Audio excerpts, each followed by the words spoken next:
Hello everyone, welcome back for another review, and today we are going to be reviewing these Unsung ropers in collaboration with Standard and Strange, New York City.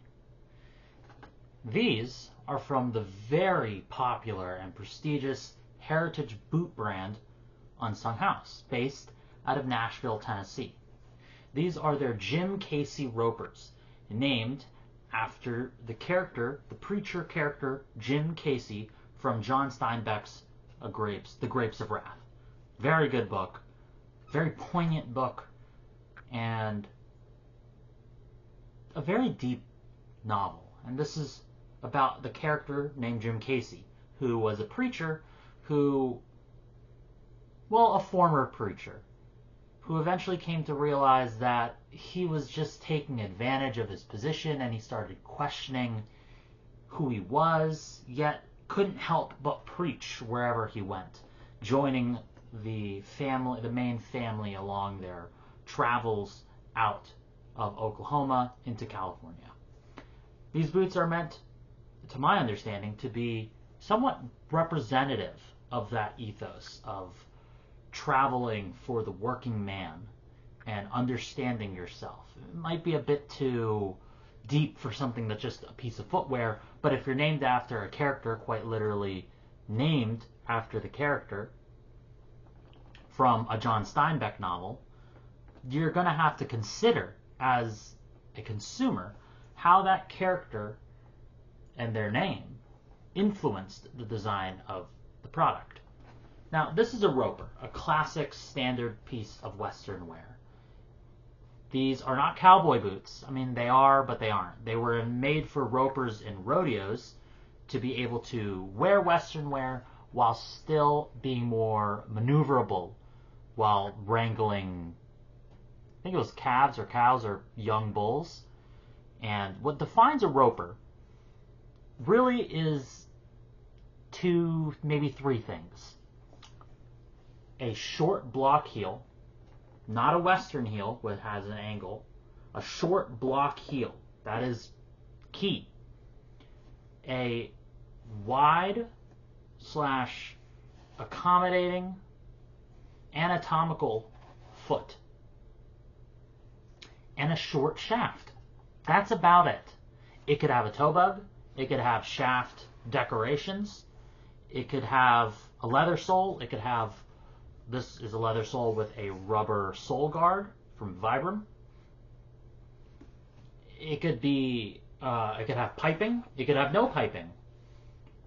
But that is what makes up a roper. It doesn't matter. If you see a brand saying they have a roper, but it has a tall, higher than an inch or maybe an inch and a quarter, cowboy slanted heel, that's not a roper anymore. If it's got a narrow toe, if it's got a J toe, an R toe, a snip toe, a 7 toe, that's not a roper. A roper is a wide toe. This is not really a U toe. It's the Unsung's pale blue dot last, but it is wide enough that I think it constitutes a roper. If it's really tall in the shaft, it's not really a roper anymore. Ropers look like this with maybe a few variations. This is in a Wicket and Craig harness leather, I think.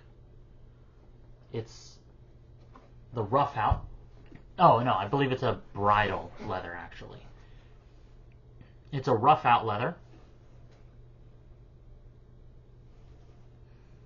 And it's natural, so it's going to patina very well. It has patinaed fairly well. This actually started off a very pale, almost skin-colored pink when I first got the boots from Standard and Strange. But over time, I've worn these in rain, dirt, snow. They've really darkened up, and I really appreciate how they look now. You can see there's a lot of bluing. Not too much. It's nothing too deep and crazy. But there has come some denim crocking. Let me see if I can get the camera to focus again. Some denim crocking from me wearing these with denim. It is 270 degree hand welted. Not Goodyear welted, hand welted. Made in Tennessee. I believe at the time this was made when it was just Grant and Isaac. I'm not sure if the rest of the team was on board at that time. I could be wrong. This was a collaboration done in, I believe, 2024 with Neil from Standard and Strange, who no longer works there at the time of this video. It's made on the pale blue dot last, the PBW last, which is a wide last, very accommodating, and they tend to have this little, I don't know if it'll pick it up that well, but right on the toe there's a bit of an angled notch. It's a thing that Unsung does. This fits true to size, though you might be able to get away with a half size down, but that might affect, the rest of the shape. I say true to size for length reasons, but volume reasons, since this is a laceless, I maybe could have gone down a half size to have a snugger instep, but I wouldn't have changed anything for the length. If this was a lace up, that sizing would have been fine. And the reason why I bring that up is that these were a ready-to-wear boot. Unsung normally does made-to-order, aka made-to-measure, where you send them your measurements, and they make a boot to your specific sizing, so Brannock size isn't really needed. But every now and then, Unsung releases some ready-to-wear products. This one was through Standard and Strange. They do occasionally have some engineers available on their website. Well, not on their website, but you can email them, and they have some in-store that can be sold. Sometimes they even have some lace-up boots. They had some slog boots, which are basically a French Army boot, from Standard and Strange, no longer available. And these retailed at $1,600. Yeah, that's a lot. But when you think about it, this is a made in America product, made in Tennessee, with Wicked and Craig leather. That's American leather, with expensive leather bottomings. I believe they use a German, very thick oak tan leather. Could be wrong about that, but pretty sure. They use Vibram outsoles, right?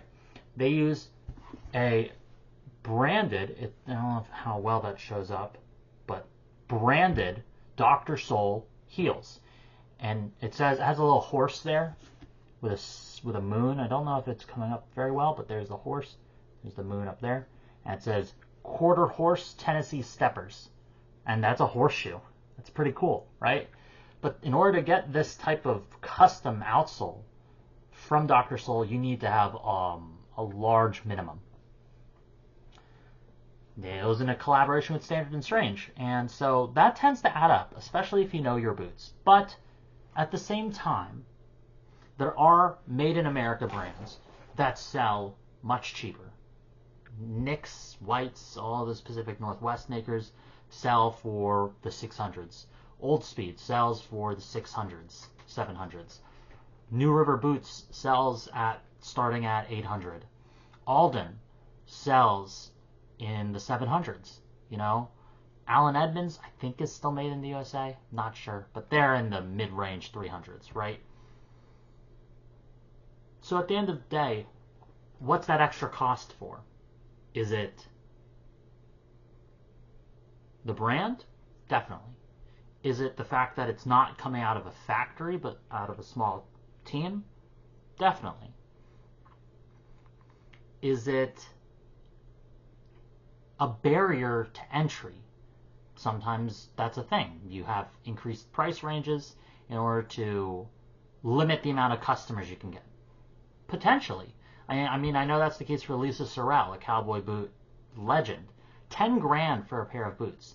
But it's mostly because if you can't afford it, you're not going to go on it and join her list, and thus she can keep her wait times pretty slim for her reliable customers. Now this is an excellent boot. Enough about that. It's got a leather toe puff, a leather heel counter that they described as a cowboy style heel counter, which I'm not entirely sure what that means, but I believe it means that the leather heel counter is made in a different way.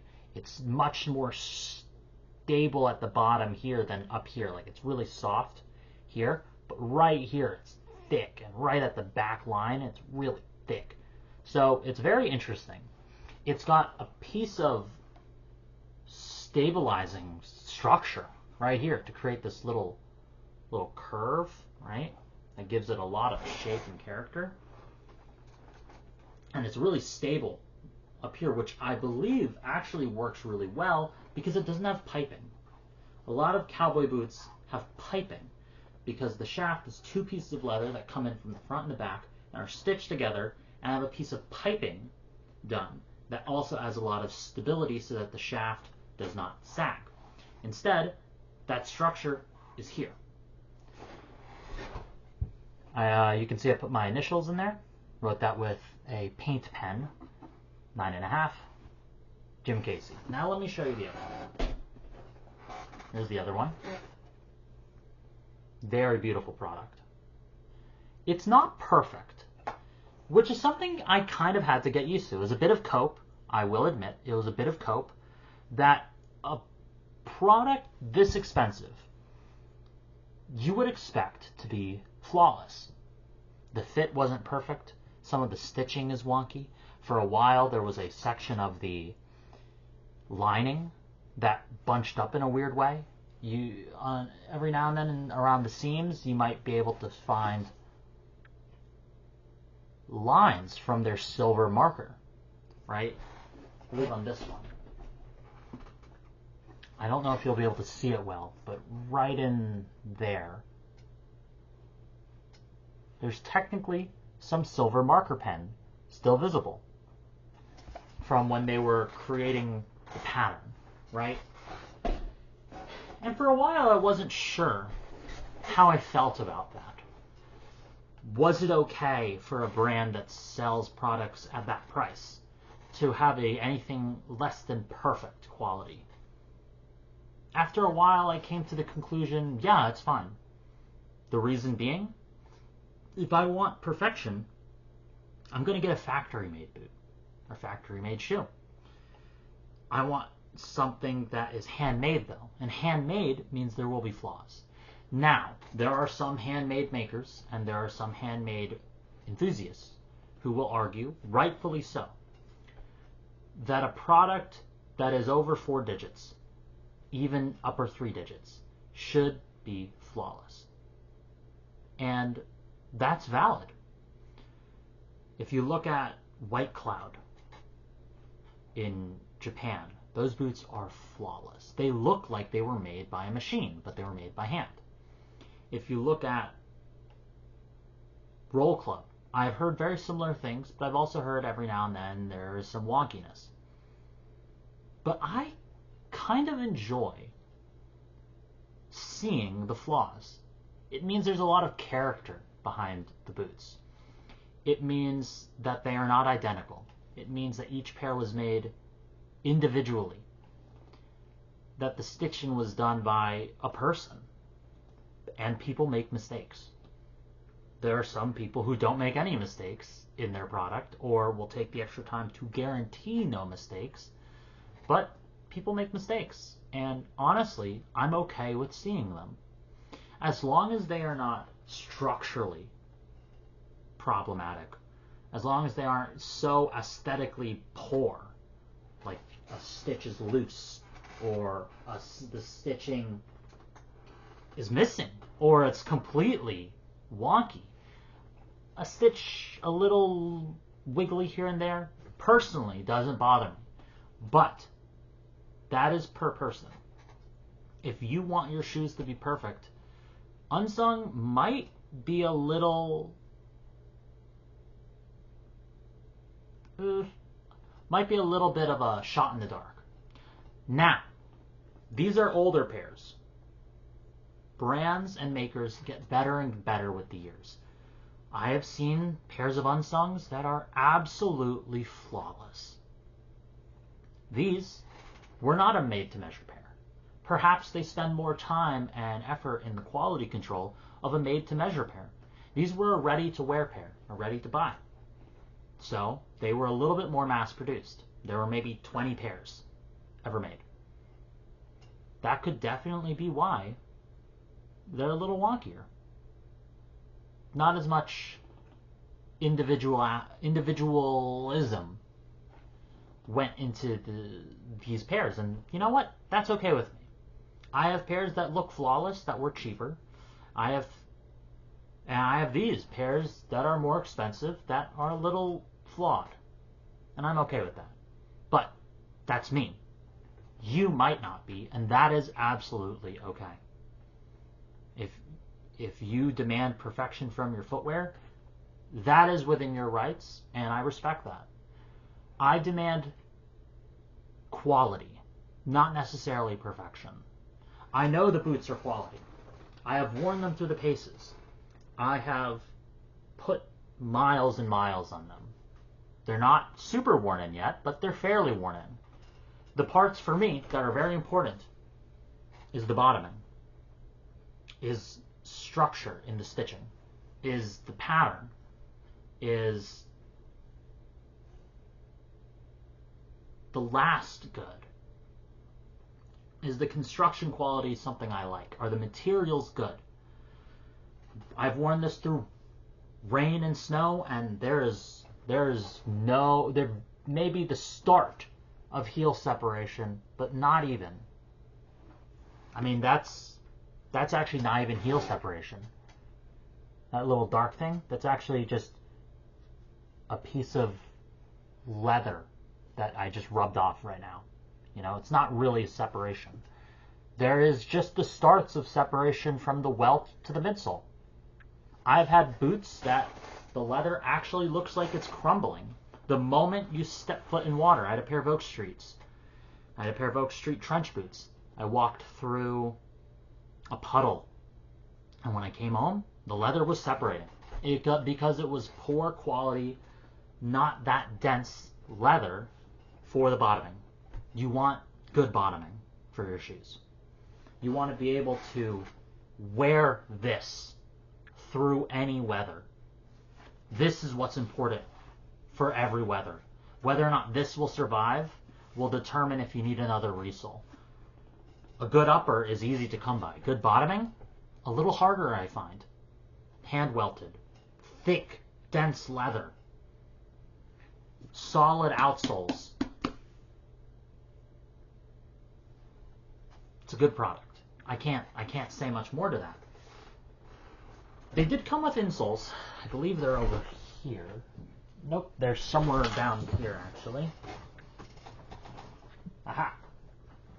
They did come with removable leather insoles, but I have a bit of a qualm with them. This is definitely not the right size for the shoes they came in. I mean, this came in this. This is not the shape of the PVW last. You throw it in here, and